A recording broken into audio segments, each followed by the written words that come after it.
Essa revolta, chamada Guerra dos Emboadas, os próprios emboados, né, os forasteiros desconhecidos, eles venceram o conflito. E a coroa passou o quê? A reagiu também contra este controle. Passou a impor o domínio dela na região com a criação de duas novas capitanias, a de São Paulo e Minas Gerais.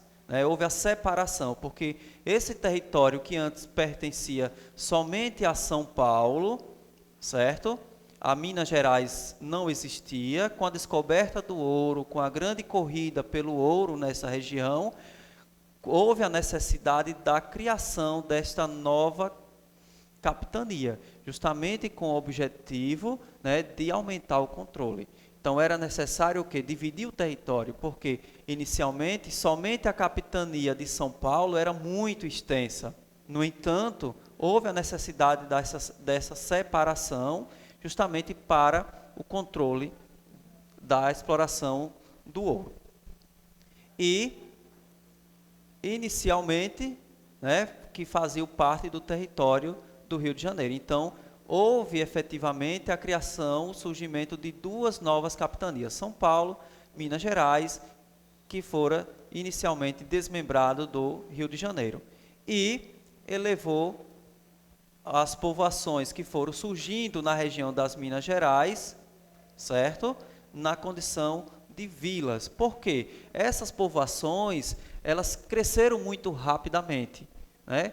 Em virtude da chegada do grande número de pessoas, em virtude de um comércio que foi surgindo nessas localidades, né? A introdução da mão de obra escrava gerou não apenas o desenvolvimento da atividade mineradora na região, como outras atividades, como o comércio, né, de subsistência, a agricultura, né, a criação de animais, tudo isso para dar subsistência a essas novas povoações que estavam se firmando, né, se formando a partir justamente da exploração do ouro nessa região. Uma das vilas que tornou-se mais importante foi a chamada Vila Rica, né? Hoje em Minas Gerais conhecido como atual Ouro Preto, que também vai tornar-se palco de uma série de revoltas, principalmente quando o ouro torna-se cada vez mais uma atividade intensa e a mais importante, porque a princípio o ouro que encontraram nessa região foi muito pouco, né? Porque boa parte do ouro estava justamente em regiões subterrâneas, né? Então precisava justamente explorar mais a fundo, porque os primeiros achados de ouro foram achados às margens dos rios, né? Jogados naturalmente ao meio ambiente, ao natural. Então foi assim uma descoberta meio que por acaso, né? Porque a princípio, quando a coroa portuguesa passou a dominar e a explorar a região aqui no Brasil, eles não encontraram ouro. Então, o ouro não estava próximo à região litorânea, né, do descobrimento, assim podemos chamar. Por quê? Porque as minas, as jazidas de ouro, efetivamente estavam na região mais interiorana. Por isso que foi um pouco mais difícil, porque a chegada dos portugueses se dá em 1500. Então, cerca de aproximadamente 200 anos depois é que vai se ter efetivamente o início do processo de exploração do ouro. Então, demorou um pouquinho a descobrir, a encontrar ouro no Brasil, que era o principal interesse. Que, inclusive, o ouro é uma das medidas, uma das práticas da economia mercantilista, o acúmulo de metais preciosos, que nós já discutimos, já falamos um pouquinho disso. Só para podermos fazer a ponte entre o contexto local, regional, né, aqui do Brasil, com o contexto maior da Europa e do mundo daquela época. Ok? Então vamos lá.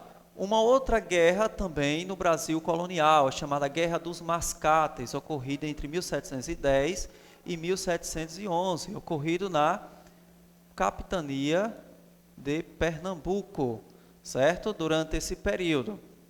Qual foi o principal motivo?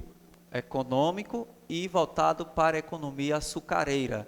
Lembre-se que o Nordeste, a principal atividade econômica durante o Brasil colonial, foi justamente o açúcar, os engenhos de açúcar, né?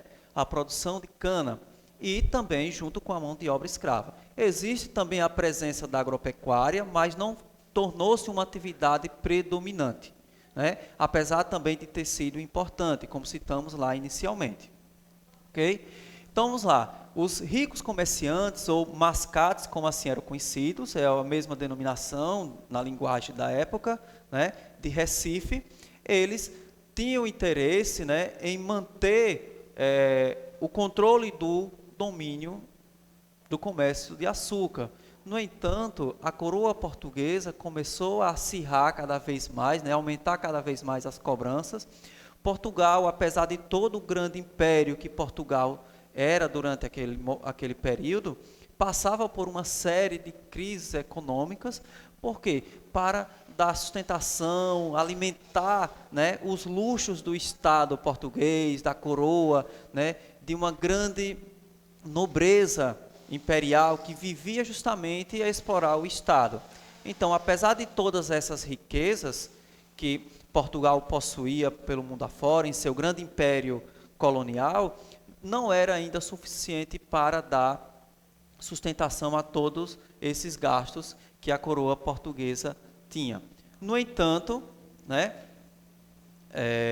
a elevação de Recife à categoria de vila em 1910 foi também um fator que contribuiu justamente para gerar um acirramento de interesses entre principalmente Olinda, né, e Recife, porque eram as duas principais vilas da capitania de Pernambuco.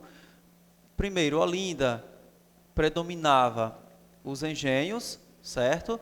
E os comerciantes em Recife. Recife predominava a atividade do comércio. No entanto, Recife ele se desenvolveu mais do que Olinda, apesar de Olinda inicialmente ser considerada mais rica, certo? Então isso causou uma insatisfação local aos senhores de engenho, que além de ter perdido o seu poder, o seu controle econômico da região em virtude da crise da cana-do-açúcar, também perdeu o prestígio político. Por quê?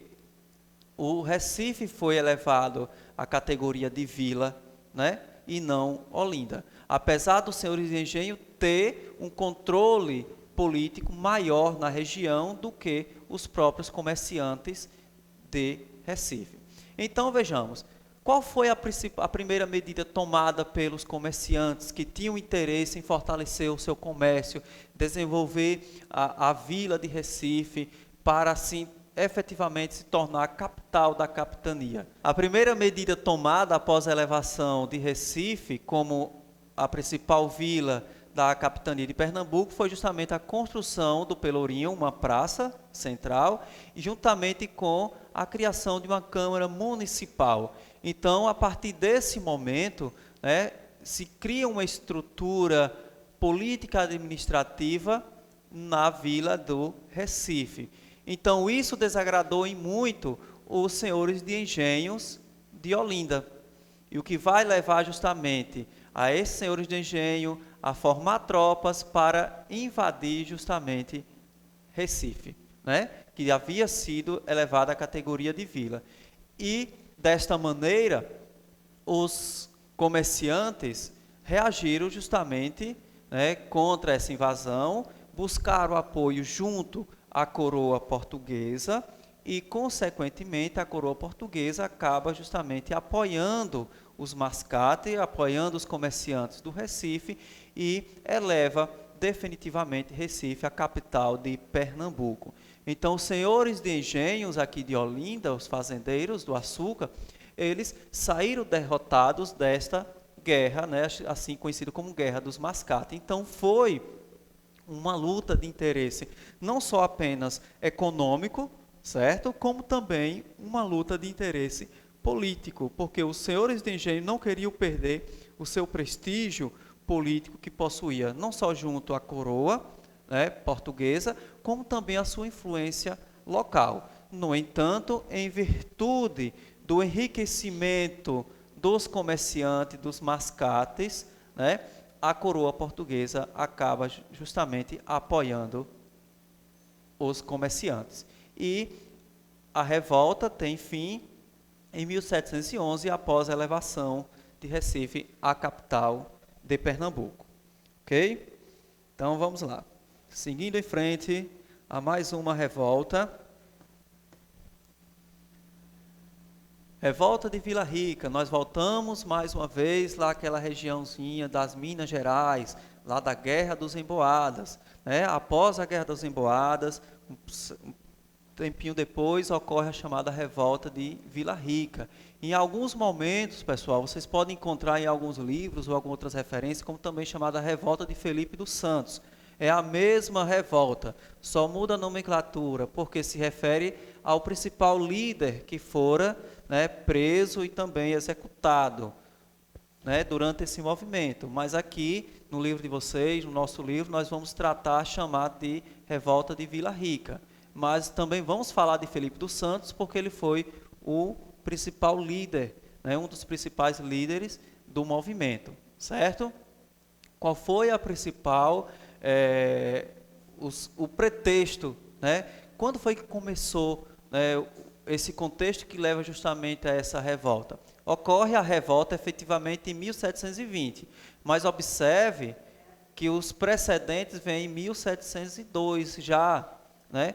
Com o finalzinho do século XVII, com a descoberta do ouro nas Minas Gerais, né? Então, a coroa portuguesa, com o interesse de aumentar o controle sobre a região mineradora e a exploração do ouro, ela cria a chamada Intendência das Minas, que nada mais é do que um posto de fiscalização e de controle da exploração do ouro, né?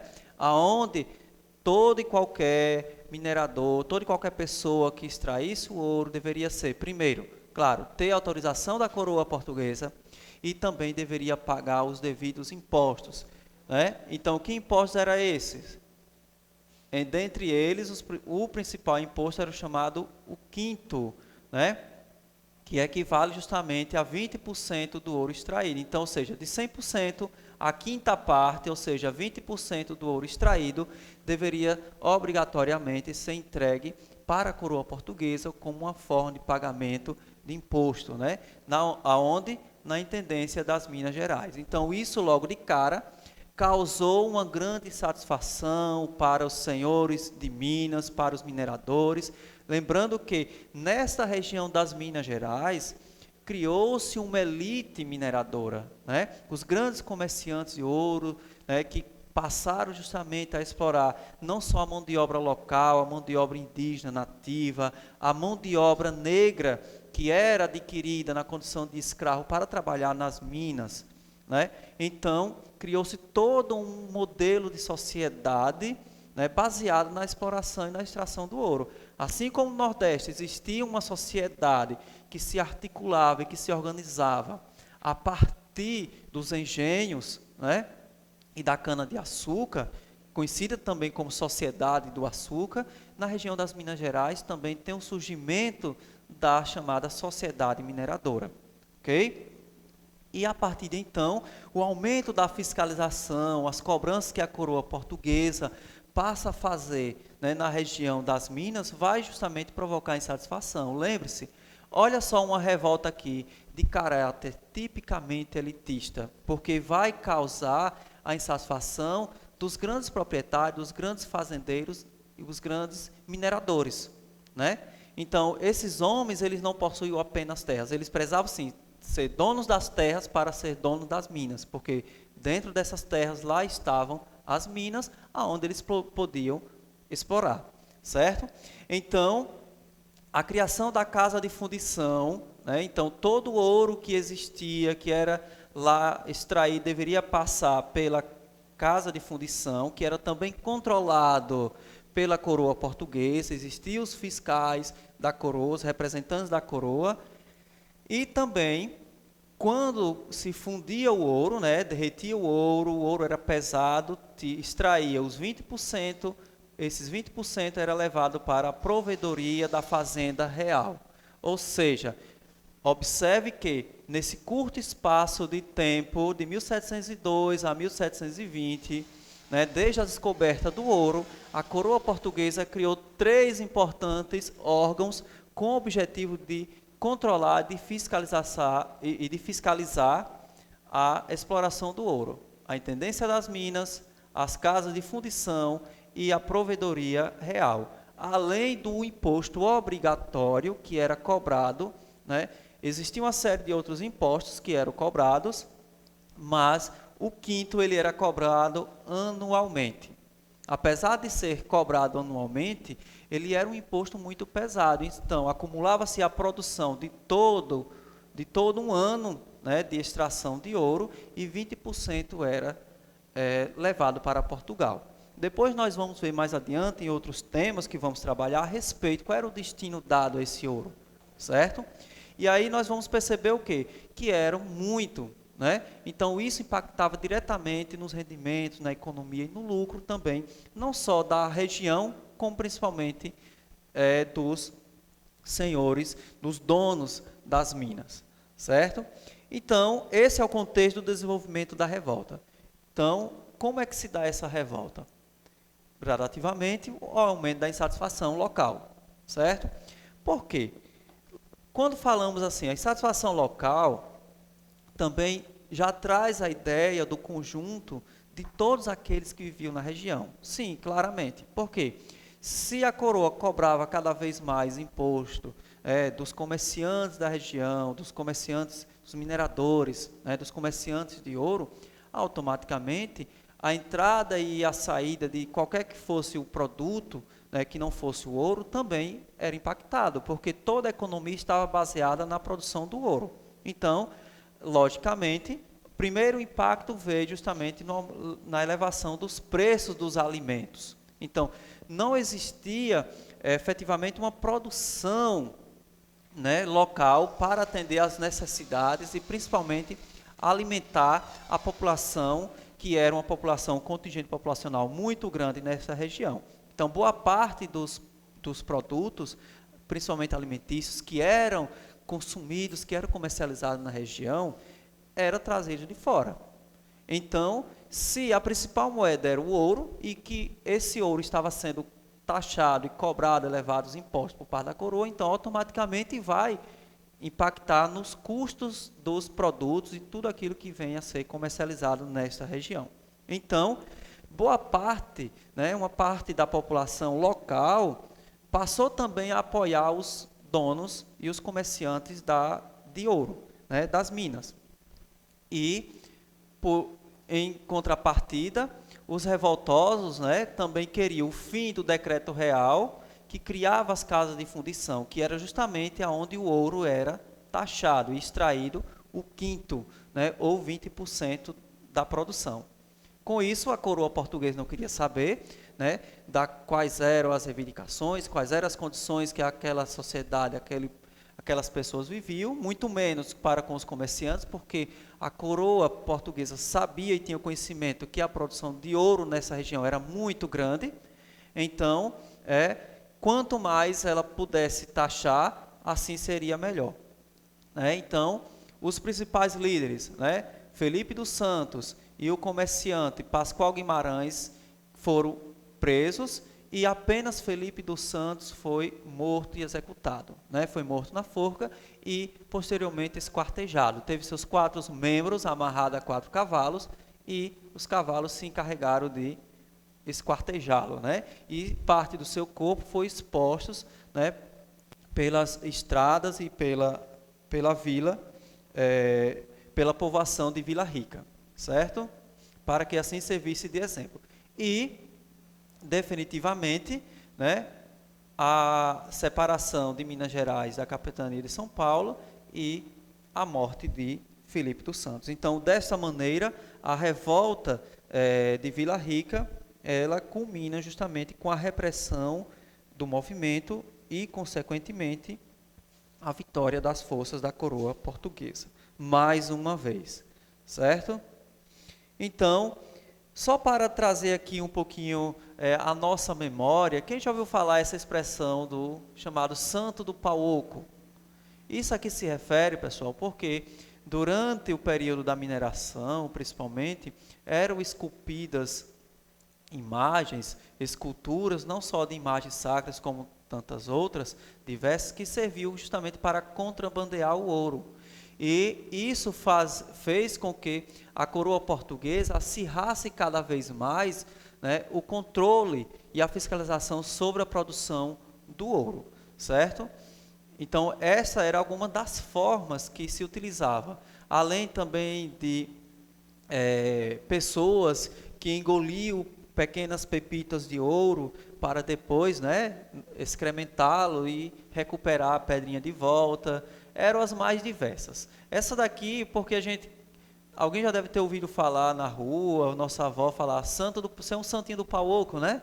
Ou seja, um santinho que não tem nada de santo, que serve, né, para fazer coisas indevidas.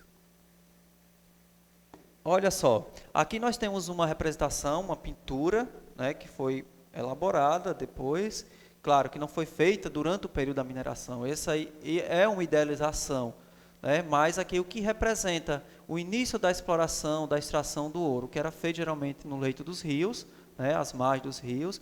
Observe que existe uma grande diversidade na população, não só negros que são escravizados, mas também população nativa, indígena e tantos outros aventureiros livres que também faziam parte, que trabalhavam na exploração. Observe também aqui a presença dos feitores, né, que eram as pessoas, homens responsáveis pela fiscalização, acompanhar a realização dos trabalhos.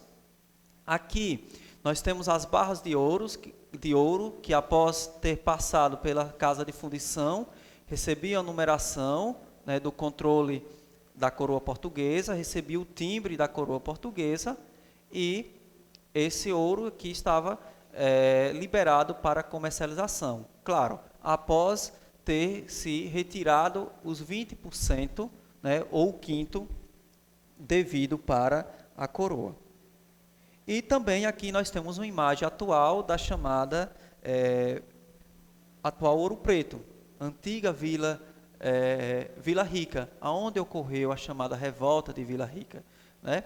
Esse monumento central, obelisco, né, que é uma referência que se faz às cidades coloniais, quando se constrói uma praça, né, era necessário a construção desse chamado pelourinho, que é na verdade um obelisco, né, onde se tinha, né, não só uma igreja matriz, como também se edificava a Câmara Municipal, se edificava a cadeia pública. Então era um centro, né, não só religioso, né, com a presença da igreja, que sempre se fazia presente, que muito também se beneficiou com a economia mineradora. Quem for visitar e conhecer Minas Gerais, existe uma chamada Rota do Ouro, que são as cidades, né, e povoações que foram fundadas ainda durante o período da mineração, e também o período barroco, muito marcado pela presença da arte sacra, da utilização do ouro, né, na construção, na edificação, na ornamentação, na verdade, né, dessas construções, principalmente dos altares e também das imagens sacras. E aqui seria possivelmente, né, o centro, a praça central de Vila Rica, durante esse período onde tudo começou. Certo, pessoal? Então, veja só, para não passar em branco, né, vamos fechar essa primeira parte desse conteúdo.